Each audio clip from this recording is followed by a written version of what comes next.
पुतळा बनवून गेला. त्या दोराला चाटता बरोबर दोर आपोआप तुटायला लागला आणि तो मुलगा खुला झाला. मुलगा असाही ओरडे, आई दादा करे. त्यावेळेस भगवंताने त्याला मानव धर्म की जय. भगवंता या मार्गामध्ये दुःखातूनच आलेला. आमच्या नातवावर दुःख आलेले होते, कठीण परिस्थिती होती. आम्ही डॉक्टर केले, लगेच उपचार केले, पण त्या मुलाला काही आराम झालेला नाही. अखेर सेवकाला विचारून सेवकाकडे गेलो मी. त्या सेवकाने सांगितलं मार्गाशिवाय पर्याय नाही. म्हणून आम्हाला मार्गदर्शन उपासरावजी मलेवार यांनी आम्हाला केले. त्यांना बोलावले घरी. त्या मुलाकडे येऊन त्याने पाहिलं, तो आपल्या आईच्या पोरामध्ये झोपला होता. डोळे लावून गेले होते, बोले नाही, काही नाही, काही नाही. त्यांनी पाहिल्यावर एका सेवकाला सांगितलं का पाणी आणा आणि त्याला तीर्थ बनवून द्या. दुसरा सेवक गेला, पाणी आणला आणि तीर्थ केला. तीर्थ करून त्याच्या डोळ्यावर शिंपला. शिंपल्यावर त्या मुलाने डोळे उघडले, डोळे पाहायला लागला. त्यावेळेस मला असा वाटला या भगवंतामध्ये किती शक्ती आहे. अजून आम्ही अशी शक्ती पाहिली नाही. महान त्यागी बाबा जुमदेवीला पाहिला नाही. महान त्यागी बाबा जुमदेवजी ज्यावेळेस नगरला आले होते त्यावेळेस शिवागारी करायचा, गोटे मारायचे. महान त्यागी बाबा जुमदेवजीने एक शब्द न काढता कोणालाच काही म्हटलं नाही. आपल्या रस्त्यानं जायचं, रस्त्यानं यायचं, पण त्यांना काही कोणाला अलग शब्द बोलले नाही. प्रेमळ होते. मग या मुलांना डोळे उघडले. डोळे उघडल्यावर मला पश्चात झाला का आता आपण मार्गात जायला पाहिजे आणि गेलो पाहिजे. त्यावेळेस माझा सेवक घरी आले होते. त्याने विचार केला आता काही होणार नाही म्हणे, पण समोर तुम्हाला या मार्गात आल्याशिवाय गत्यंतर नाही. त्यांना सांगितलं मी का ठीक आहे, मी येतो मार्गामध्ये, आम्ही विचार करतो. सगळे विचार केला त्यांच्या समोरच. विचार करून त्याने सांगितला का तुम्ही आत्ताच्या मार्गदर्शनाकडे आणि त्याला विचारून घ्या काय म्हणते काय नाही. आम्ही सायंकाळी गेलो, त्यांना भेटलो. त्याने सांगितलं मला अहो म्हणे काय झालं म्हणे. त्याला मी सांगितलं का या मुलाची तब्येत भयकली होती आणि सेवक घरी आल्यावर त्याने तीर्थ करून दिला. या मुलाने डोळे लावून दिले होते. तीर्थ त्याच्या डोळ्यावर शिंपला. त्याने डोळे उघडले आणि पाहायला लागला.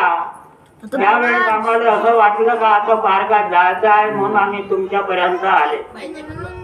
त्यांनी सांगितलं हकीकत, त्यांनी मार्गदर्शन आम्हाला केला आणि त्यांनी सांगितलं का आंबाजून सकाळी प्लॉटवर या, पूर्णपणे मी माहिती तुम्हाला देतो. सकाळी आंबाजून आम्ही प्लॉटवर गेले आणि प्लॉटवर गेल्याच्या वादमध्ये सकाळी मार्गदर्शन केला त्यांनी आणि त्यांनी आम्हाला 7 दिवसाचे कार्य दिले आणि 7 दिवसाच्या कार्यामध्ये आम्हाला पूर्णपणे आराम लागला. आराम लागल्यावर आम्ही शब्द सोडला, मार्गदर्शन सांगितला तर पुन्हा 11 दिवसाचे चालू करा, तुम्हाला काही होणार नाही. असे करता करता आम्ही कार्य केले. कार्य करत जाते आणि 1.5 वर्ष आम्ही या मार्गामध्ये राहिले. दीड वर्षाच्या बाद मध्ये आम्ही बेचाळीचे हवन केलं. ज्या वेळेस हवन कार्य सुरू झाला, 42चे कार्य झाले, त्यावेळेस 7-8 दिवस बाकी होते 42चे व्हायला. त्यावेळेस आमची जे नाती नाही मोठी, तिला असाही ताप आला होता, जोरदार ताप होता. तिच्या अंगाला जर आपण हात लावला तर हात वाचत होता. एवढं भगवंतांना परीक्षा पाहिली, पण आम्ही इकड तिकड डगमगलो नाही. मर्या जी भगवत राम पर आम्ही ना हा वचन दिलाय भगवंताला, भगवंता तूच आहे, सुधरवणारा तूच आहे. आम्हाला आम्ही इकड तिकड भटकणार नाही. आम्ही भटकलो नाही. 7-8 दिवसामध्ये कार्य पुरे झाले. तिचा ताप कोणीकडे गेला आणि काय गेला, आम्ही डॉक्टरकडे बी नाही गेले, तिला गोळी बी नाही दिली. भगवंत हा परीक्षा पाहतो. परीक्षा पाहिल्यावर आपण डगमगायला नाही पाहिजे. आपण जर डगमगलो तर काय होईल, आपल्याला बरं नाही वाटणार, भगवंताने नाही वाटणार का हा सेवक पक्का आहे का कच्चा आहे. म्हणून तो भगवंत परीक्षा पाहतो. म्हणून भगवंताच्या भरोश्यावर आपण जर जीवन जगलं तर काही भगवंताजवळ कमी नाही. म्हणून आपोआप त्या मुलीचा ताप कुणाकडे गेला आणि काय गेला काही पता लागला नाही. तिला आराम झाला. आमची 42 झाली. 42 झाली.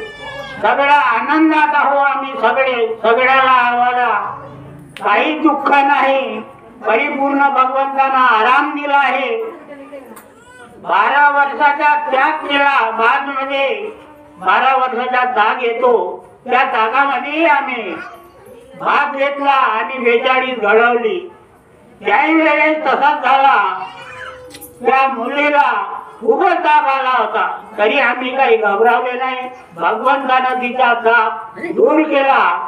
आम्हाला आनंद झाला आणि आम्ही भगवंताची शक्ती निर्गुण पाहिली का भगवंत कमी नाही, बहुत आहे.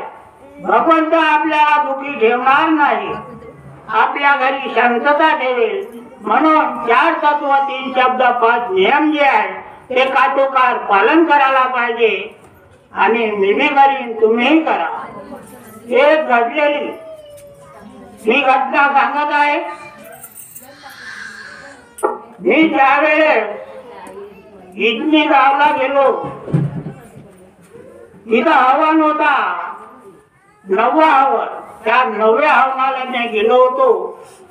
तिथं एका सेवकानी घडलेली गोष्ट सांगितली. एक गोष्ट माझ्या लक्षात आहे, तेच मी आज सांगत आहे. मी त्या इजनी गावला गेल्यावर त्या सेवकाने जे घडलेली घटना जे सांगितली ते मी लक्षात ठेवली आहे आणि तेच मी आता तुम्हाला सांगत आहे. हे घटना अशी होती, नवरा बायको दोघं. त्याच्या पत्नीला म्हातारींची ड्युटी होती आणि तो जो माणूस होता तिचा पती, त्याला रोज मजुरी करायचा आणि त्याला एकच मुलगा होता. तो होता 5-6 वर्षाचा मुलगा होता. अज्ञान होता पण शाळेत जात होता तो. मग काय झालं, दुसऱ्या दिवशी आपल्या ड्युटीवर निघली ते बाई आणि हा मुलगा शाळेत जातो बा म्हणून तिनं फटफटीवरच्या मुलाला मारलं आणि शाळेमध्ये सोडून दिलं. शाळेमध्ये सोडल्यावर हे आपल्या ड्युटीवर गेले. त्या मुलाला दोघं तिघं येऊन त्या शाळेच्या समोर चॉकलेट लावत होते. आता लहान मुलगा त्याला समज नसल्यामुळे खावाले पाहिजे झाला म्हणजे त्याला चॉकलेट लावले. तिघा जणांना त्या मुलाला चॉकलेट लावले. तो मुलगा वर्गातून उठून जाण्याने बाहेर आला. त्याला चॉकलेट दिले आणखी त्याला सोबत चॉकलेट गावत समोर गेल्यावर त्याला भयंकर वनामध्ये नेलं. त्या मुलाला वनात दिल्यावर तिघाही जणांना संध्याकाळ झाली. त्याला जाऊन तिथं बांधून ठेवला त्या झाडाला त्या मुलाला. आणि हे तिघही परत आले. भगवंताची कृपा पहा. भगवंत पहा कसा आहे आणि कसा घडवितो ना का घडवितो हे त्याला मालूम आहे, आपल्याला नाही मालूम आहे. ज्या वेळेस तिथं बांधून ठेवला त्यावेळेस भगवंत गेला तिथं. माझ्या शेवकाच्या मुलाला झाडाला बांधला आहे तर मग आता त्याच्या उपाय भगवंतानं केलं. कुत्रा बनून भगवंत त्या मुलाजवळ गेला. अंधारी रात होती. डोळ्याच्या दिव्य दुपाने तो असा उजीड होतो सगळा लाईट सामने लागलाय. त्या मुलाजवळ गेल्यावर मुला डोळे उघडून पाहतो मुलगा. हे आता अंधार होता ना, आता कुठून प्रकाश आला. त्या प्रकाशाकडे पाहता बरोबर त्या कुत्र्याने ज्याला बांधलं जे होतं दोराने त्या कुत्र्याने त्या दोराला चाटलं. म्हणजे एक भगवंत आहे तो, कुत्रा नाही. भगवंत आहे पण कुत्रा बनून गेला. त्या दोराला चाटता बरोबर दोर आपोआप तुटायला लागला आणि तो मुलगा खुला झाला. मुलगा असाही ओरडे आई दादा करे. त्यावेळेस भगवंताने त्याला आपल्या सोबत आणली. त्यांच्या घरी पोचवलं. त्याची आई इकडं पाहायची पप्पा पाहायचा. आणखी पण दिसत नाही. तो कुठं गेला असं माझा असं त्यानं धावपळ केली. पण ज्या वेळेस धावपळ करून ते घरी आले लढाले बसले तिथल्या म्हणजे हा मुलगा गेला. आईच्या गोट्याला बिलंगला, बापाच्या आले बिलंगला. त्यांनी म्हणला बाबा रे दादा रे कुठं गेलं होतं. आज लहानसा बाळ काय सांगणार. पण त्याने हकीकत सांगितली. पप्पालाही सांगितली, मम्मीलाही सांगितली का मला झाडाला बांधून ठेवलं होतं तिच्या माणसाने. मग आता कोण आला होता. कुत्रा बनवून आला. मला जे बांधलं होतं त्या कुत्र्याने काटला सोडले. तेव्हा मी खुला झालो. कुत्रा समोर माग मी आलो. म्हणजे एक भगवंताचा आहे तो भगवंताने दिशा दावली आणि मला घरी आणून सोडलं.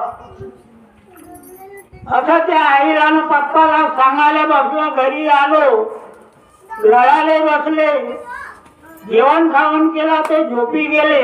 दुसऱ्या सकाळी 3 जण आले. ज्याने त्याले नेऊन बांधला होता कुठं जंगला झाडाले ते 3 जण आले. 3 जण आले ते सांगायला बसले हा मुलगा आला कुठून. आम्ही ना त्या झाडाला बांधला होता याला. त्यांनी विचार केला 3 जणांना आज या बाईची काय आहे महिना भेटते बा. आज महिना तिचा. आपण एका वगळावर जाऊ 3 जण राहते आणि हिची पैशाची बॅग घेऊन यायची. हा त्यानं प्लेन केला. दुसऱ्या दिवशी त्या पोरानं तेल लावली मम्मीले. मम्मी मी येतो, मला कपडे घेऊन दे. या बघाय आहे ना मला कपडा हात पाहिजे.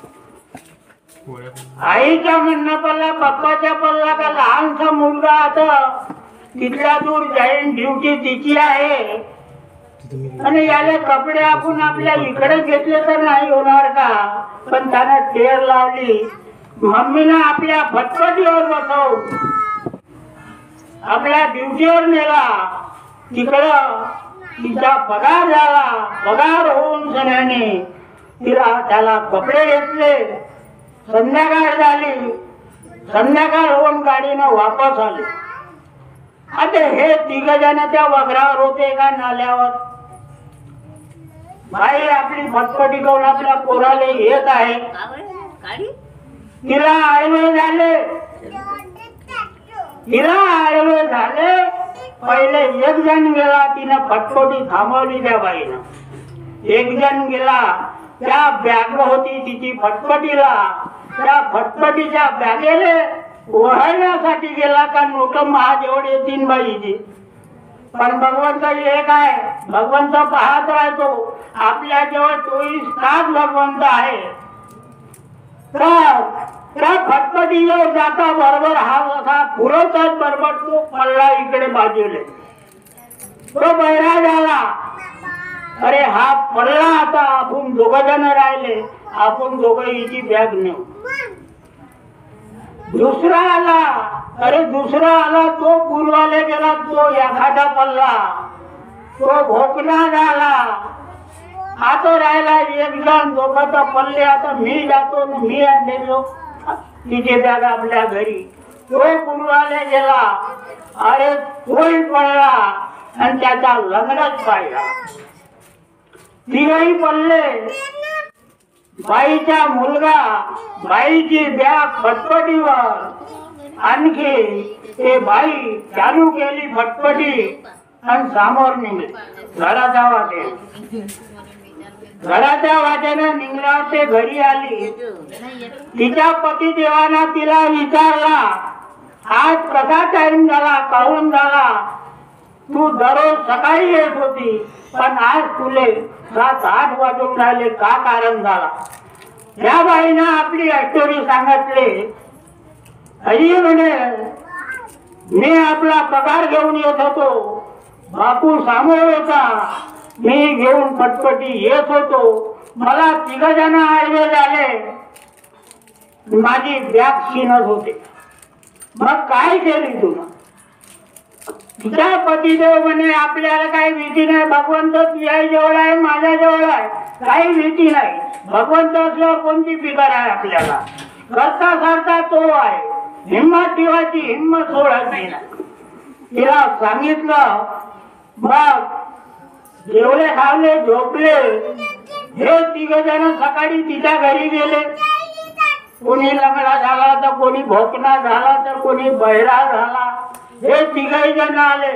बाई त्या बाईले सांगितले, बाई तू दोघुणी आहे.